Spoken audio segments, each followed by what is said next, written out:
reštaurácia sa celkom na nás dobre pripravila, čo by vôbec nesedelo na tieto pomery oproti dňu 1.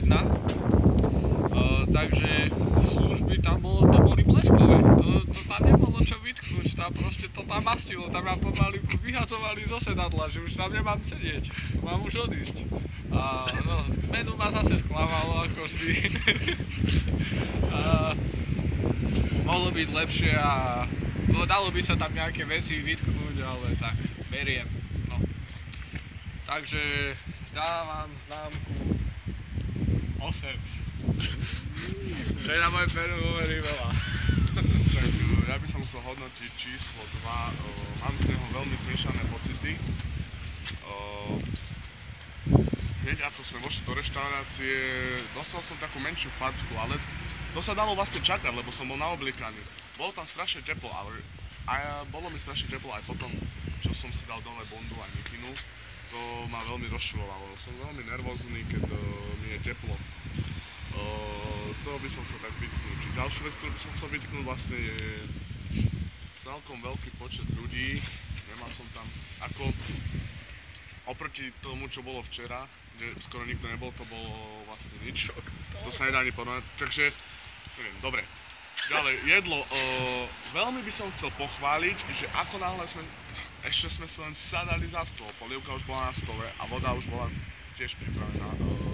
Voda bola osviežujúca, polievka bola tiež veľmi dobrá.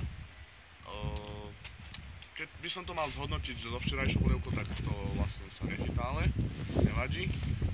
Druhé jedlo, fakt ako, to bolo ako keby som bol niekde v škole na obede.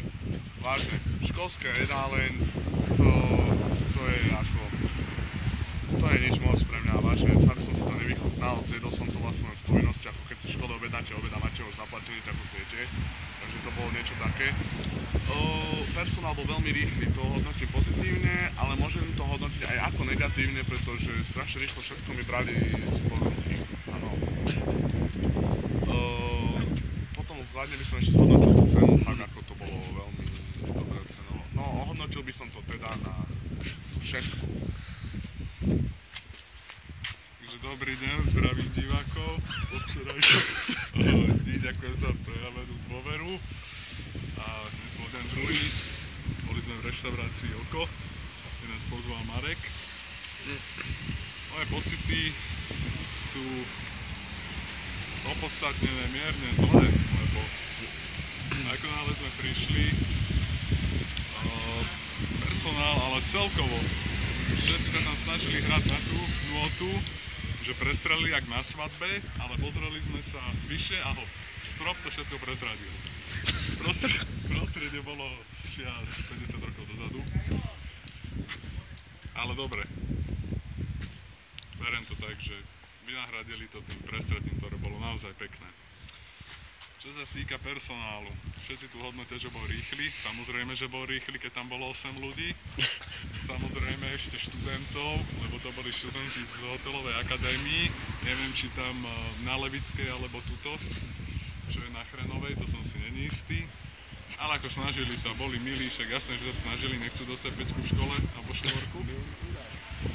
A to by som odpovedal na margo toho, jak tu všetci hovorili o tej rýchlosti.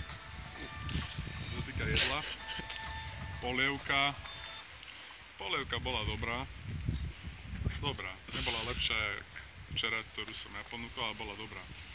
A druhé, nikto tu zatiaľ nespomenul tie zemiaky, chalani zabudli sa na to, tie zemiaky sú veľký kameň úrazu, tuto u Mareka, kde sme boli v Oku, tie zemiaky, oni mali byť pečené, oni boli opečené, väčšina pripečených, ale znútra boli nedovarené, niektoré surové proste. Čo sa týka mesa, je v poriadku, šalát v pohode. Donesli nám vodu, to je dobré, zadarmo vlastne. Bola taká jemne sítená minerálka, tá bola v pohode. Dostali sme aj mandarinku, akože jednu pre 4. Tá